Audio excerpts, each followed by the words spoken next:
So here is our cabin air filter that I pulled out of Mom's Prius, which is in by the glove box. And you can see that this is where the nest and where the mouse was living.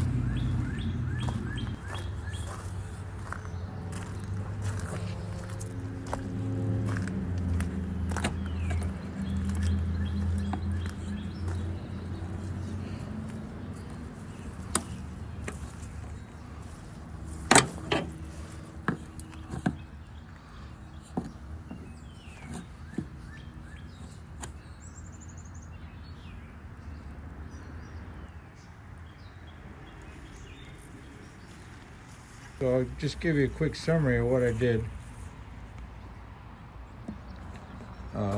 You can find on the internet how to remove the engine cover here below the windshield, but it isn't that hard to do. These two end caps along this line here, they lift up. You can just disconnect them. You just pry it a little bit. Leave it connected here at the top so you don't have to worry about resealing it. There's one on both sides. These covers over the bolts that hold the windshield wipers on lift up with a tiny screwdriver, something narrow that you can get underneath, and lift it up. Same thing on the other side. And then there's a 14 millimeter bolt that needs to be removed, and then these lift off if you're lucky. And mine did lift off, but on my other car it did not. So if they don't lift off, I put a little WD-40 on it and let it sit, but it still wouldn't lift off.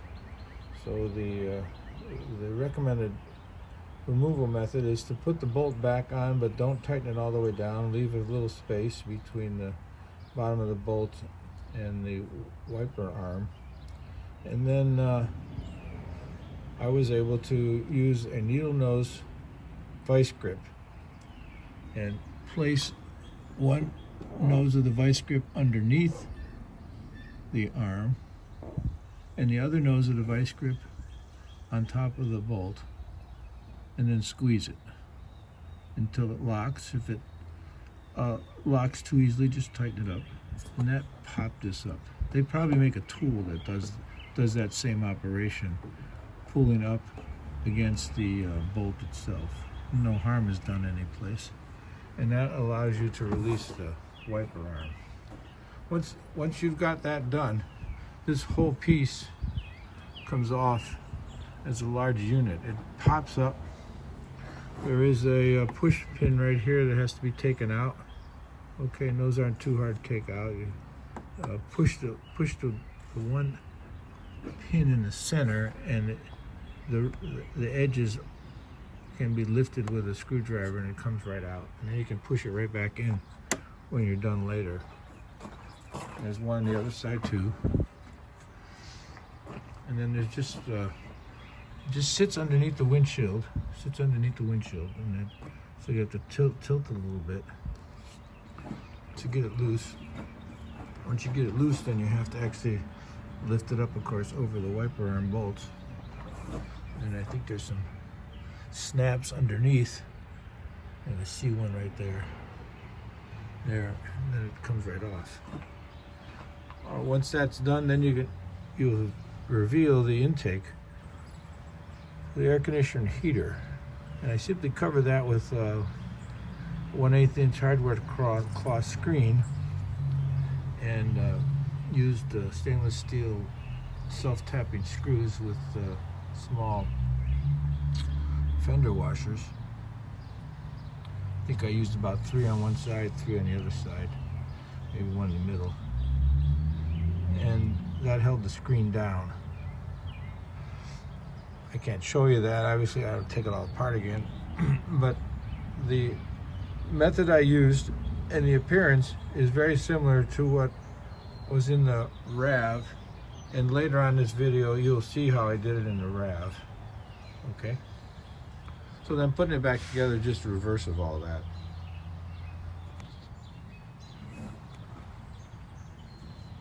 I added some labels, found my own memory, especially this one right here, so that you can check this.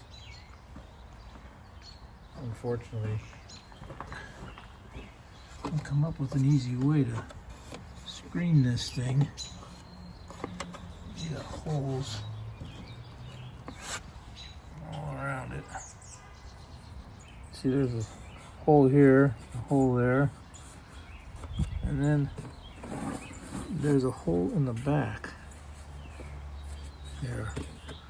So I could have wrapped it, but that screen right there is the easiest to do.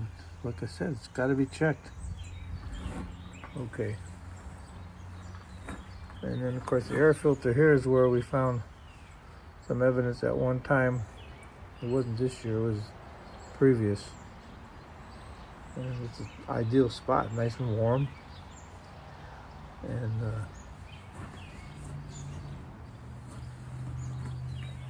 how the heck did it get in there? It's because the air path goes down like this. Nice, it goes way down here, across there like that, and gets into the bottom of this basket, this chamber. The air gets sucked up. So when you open this, you gotta look down, see if there's a mouse in it, unless he chewed all the way through the filter.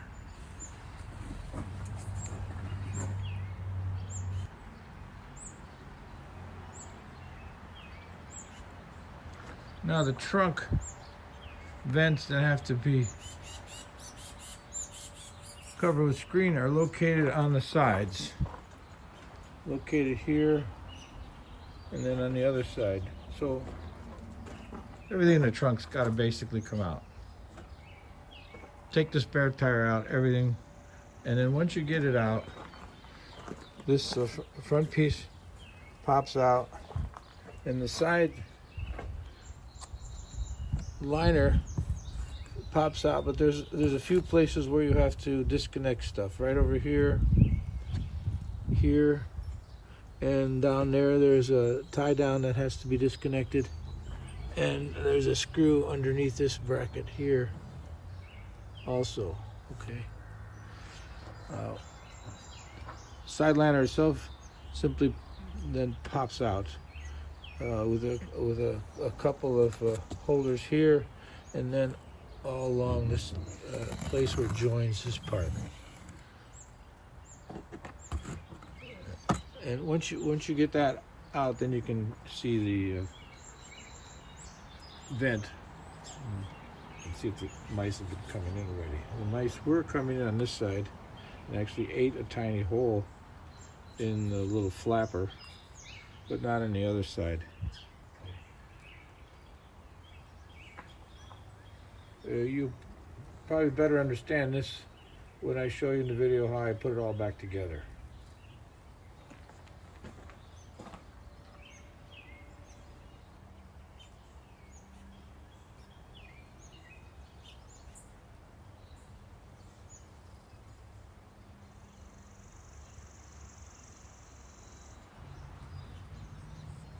I am installing a screen over the air vent in the trunk of a 216 Prius because of mouse problems. I've already put a screen in the front inlet for the heater air conditioning system. This screen is easier to put in,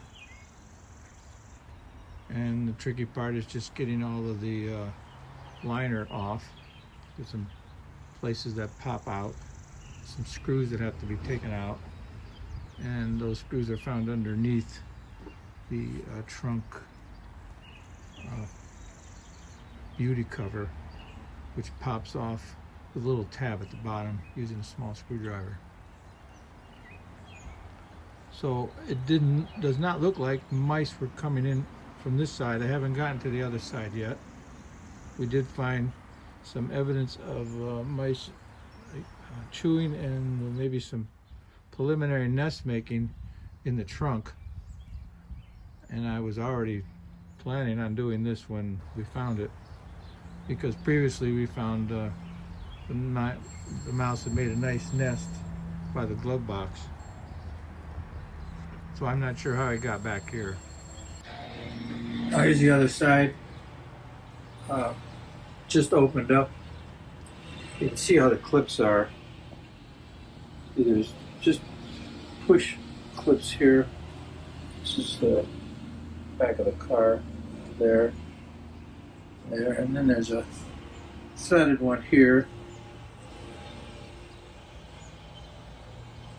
And there's a second threaded one here, but we only using one of those. And then these clips just kind of push in right here, here, and here. You just push in. And the tricky part is you gotta go over this, so this can be shoved without taking it all apart. You get it off. And there's a threaded connection.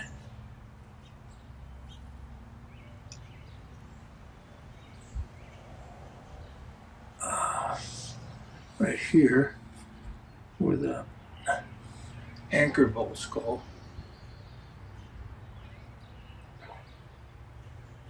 And up the top, there's a threaded connection here. And that's where that hook goes. Okay, and there is little evidence of mouse entry and droppings there, and he's actually chewed part of the plastic right here. That should be solid plastic. Chewed part of it so he can get in more easily.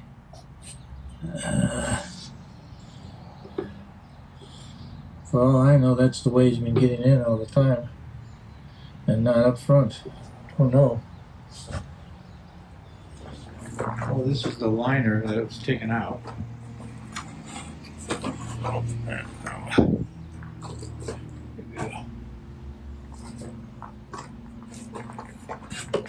Set it down here.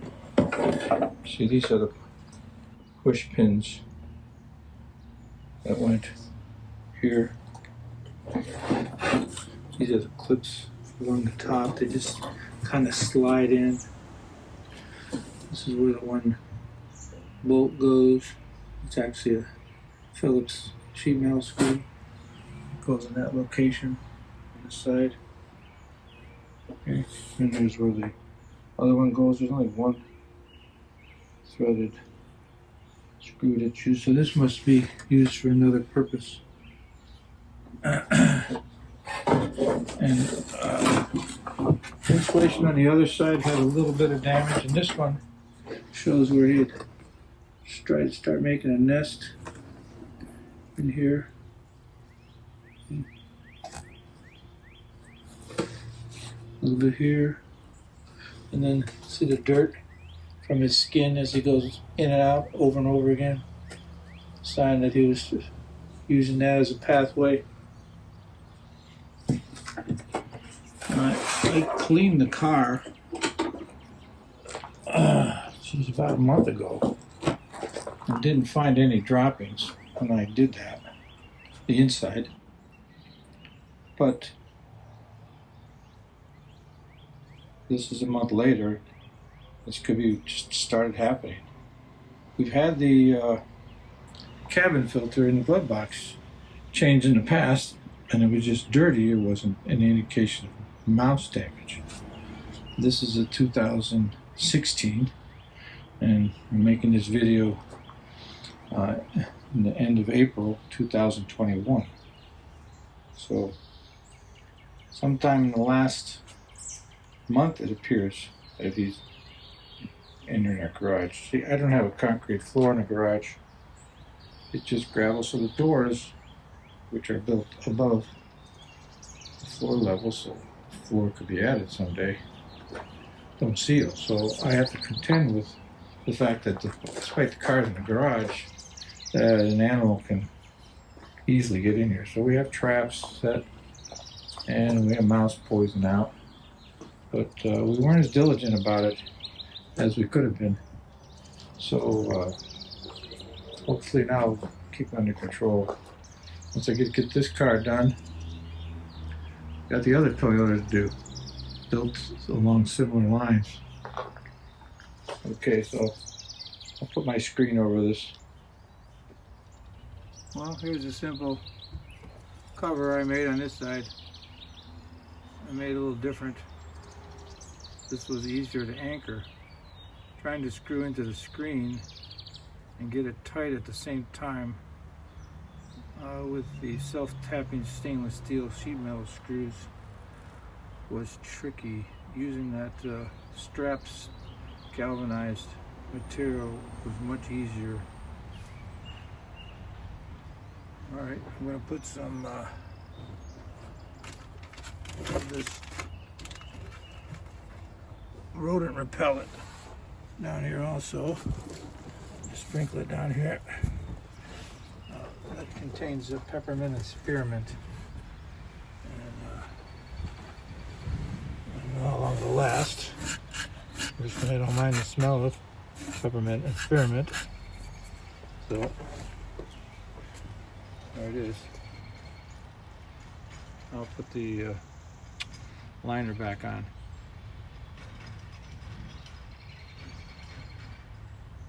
Well, here's the first step. Just get the liner in position. And the trickiest part is right over here. You gotta go over some things and slide it in at the same time, and you have to pull this piece out. So I'm going to do this end first. Alright, so this was the part. After I get over this, push it in there.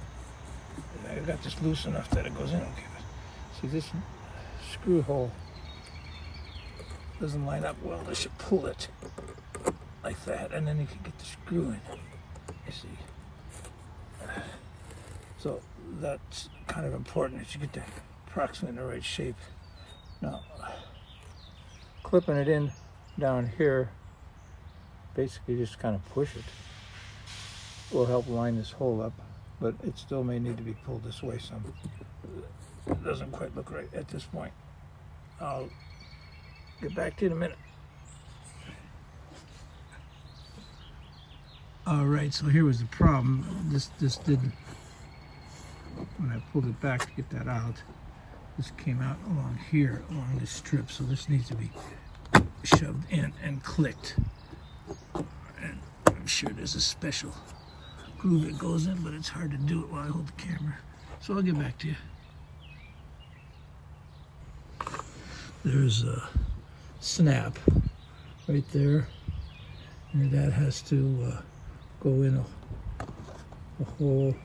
It needs to be pushed that way a little bit and down and pushed in. So I'll do that and get back to you. Oh, there it is. I got it. I had to give it a good slam this way, pushing it inwards and slightly that way, and then this lip need to be peeled over, sealed along this rubber seam. Okay, these guys here are pretty well lined up. There's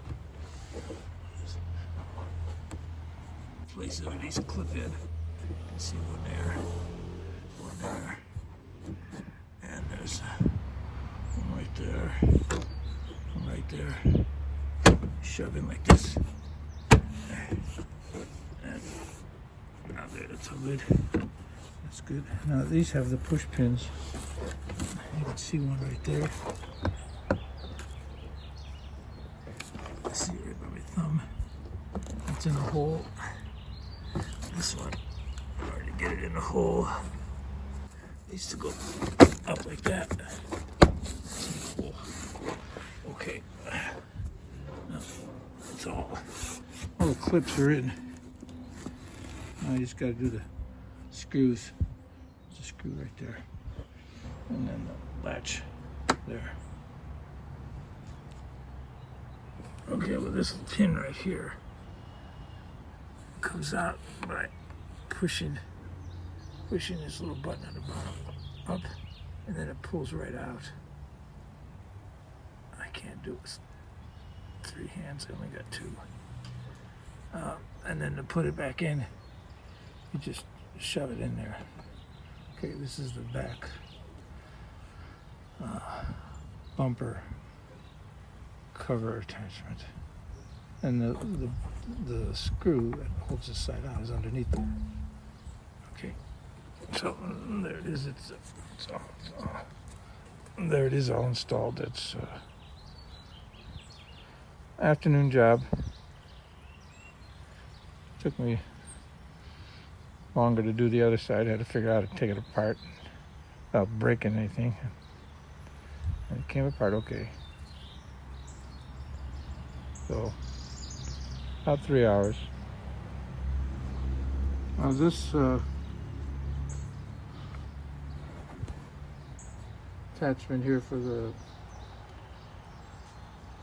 trunk cover has a little spot, an indent, where you push in there and then it'll come out.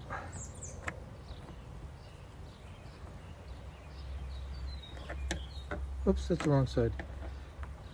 There's one there, one here, one on the bottom. This one works better. Let's take it out, take a look at them.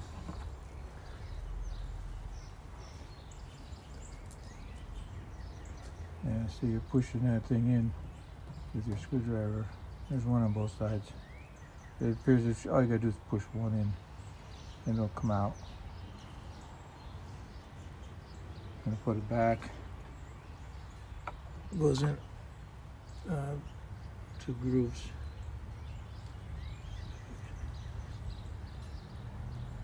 There and there. There we go. Okay. The final piece of the liner is the rear trunk headliner, I don't know, down at the bottom anyhow. But it goes on pretty simply. You just put it in position here. So you line that up. And then there are 2 bolts here and here. So obviously this has to be taken off before you take the 2 trunk liners out. But I didn't record all of that because I started the video after I had it half done. So there's 2 holes. There's the bolts, they just bolt in. Well, after working on my wife's Prius to mouse-proof it, covered up the vent in the front, the 2 vents in the back, the screen over the air filter, cabin air filter, just in case the mouse gets through, and I also screen the intake for the carburetor. I started working on my, and this was, by the way, 2016, working on my Rav4 2018. I assumed the rear vents would be the same as they were in the Prius on the sides, and I also saw a video on the internet that confirmed that for a different year. So I took everything out of here and started taking off the side panels. And I look inside there, and there's no vent on the sides. Nothing there. The other side's the same way, except there's a bunch of wires in there. And I got my trailer connection. There you go. See, there's no vent in there. I've looked around much better than I'm showing you in this video. I even looked around with a mirror over by the tail light. I want to make sure if I go through all this trouble that I'm not missing a vent that's there, but there isn't any vent in there. And I suspected there wasn't, because before I did the final removal of these 2 side panels, I took this panel off right here. There's the vents. One on the passenger side, one on the driver's side. See? I got to cover that with screen to make sure mice aren't coming in. But it appears by looking at these two that there's no evidence that mice have been coming in this way. I have evidence of mice getting in by the front vent of the windshield, because I found mouse workings on the filter, in the cabin air filter in the glove box. Well, here's what I made.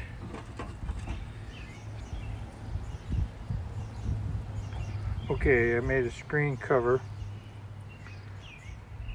This looks like 1/8 inch hardware cloth. At the sides, I bent everything pretty much by hand. I could have used I didn't even use the edge of a table. The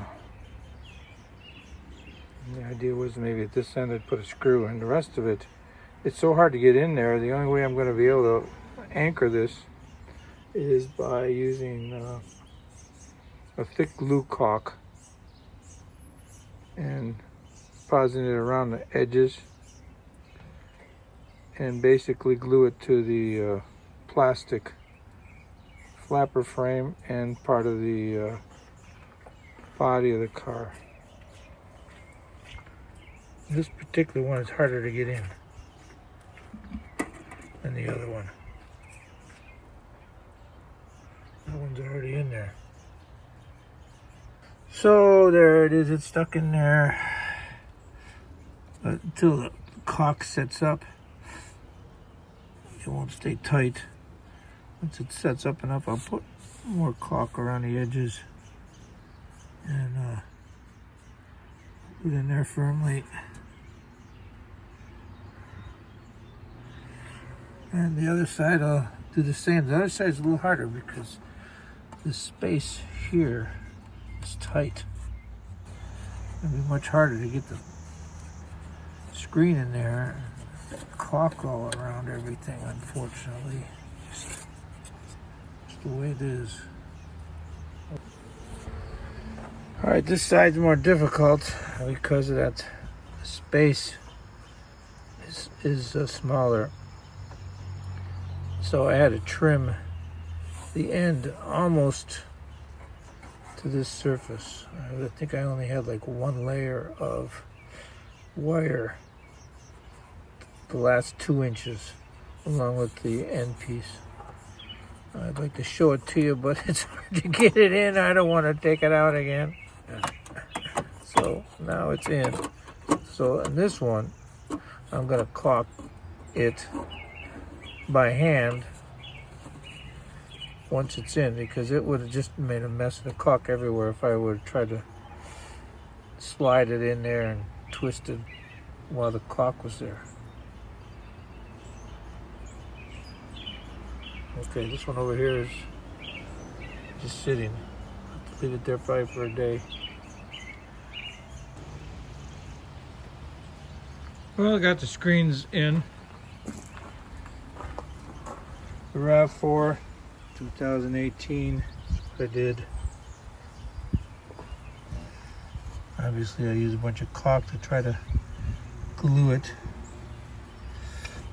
And down there too, it wasn't easy to do.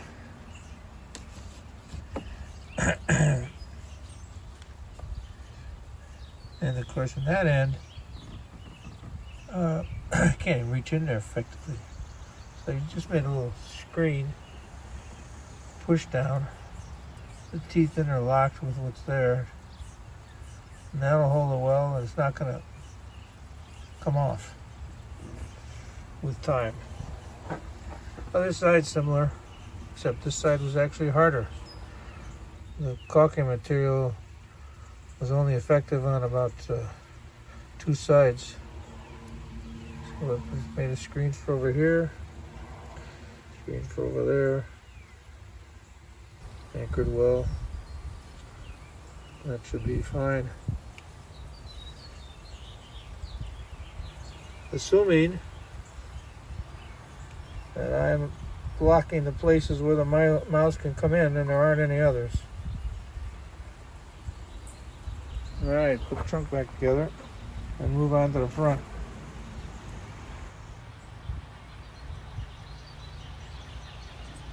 Alright, well, here's the air cleaner for the Rav4 2018. Put a note on it. Follow the intake pipe down here.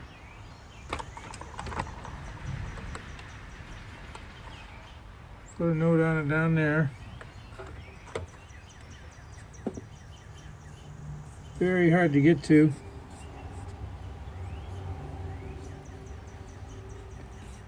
Right here. So I cut a piece of screen in a circle of 5 inches in diameter. Could have gone a little bit bigger. And then I laid it over the opening and just bent the sides around, and there were enough crevices and shapes to seem to anchor it. It doesn't come out very easily. See, I'm touching it and it's not moving. It's pretty well anchored. That.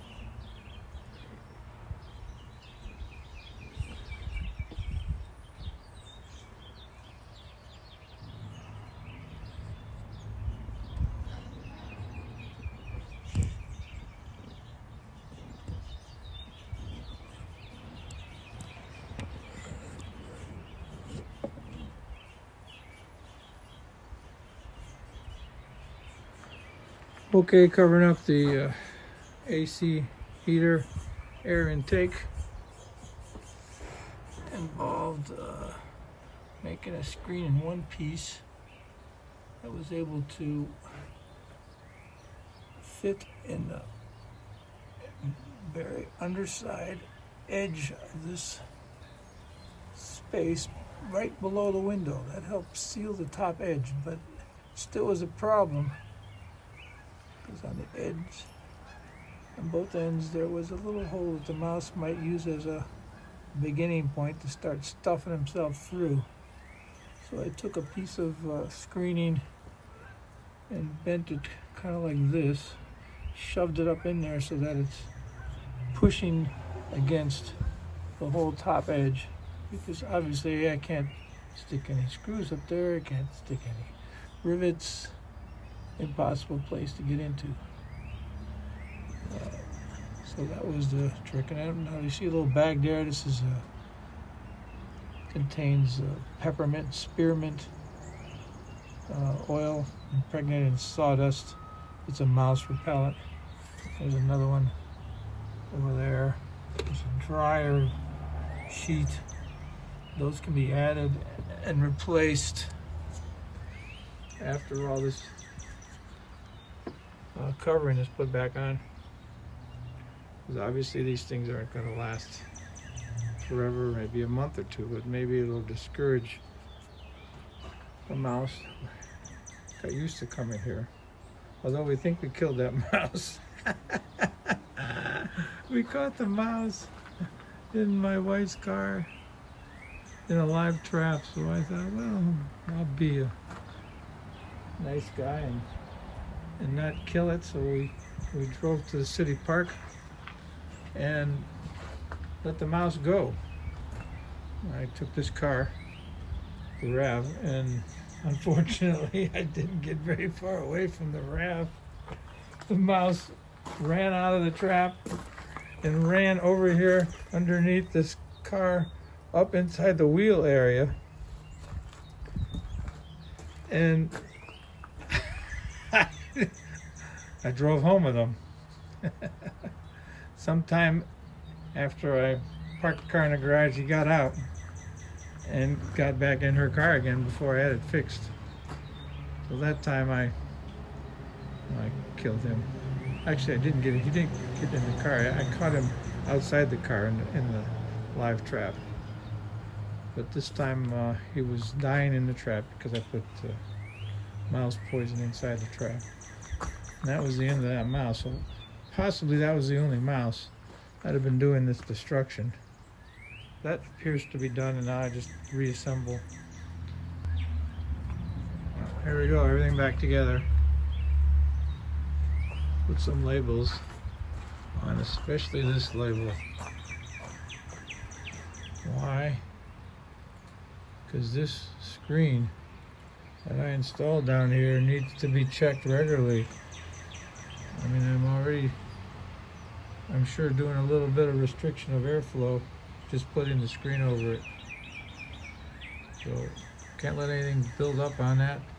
And I surely don't want one of these dryer cloths to cover that screen up and get loose.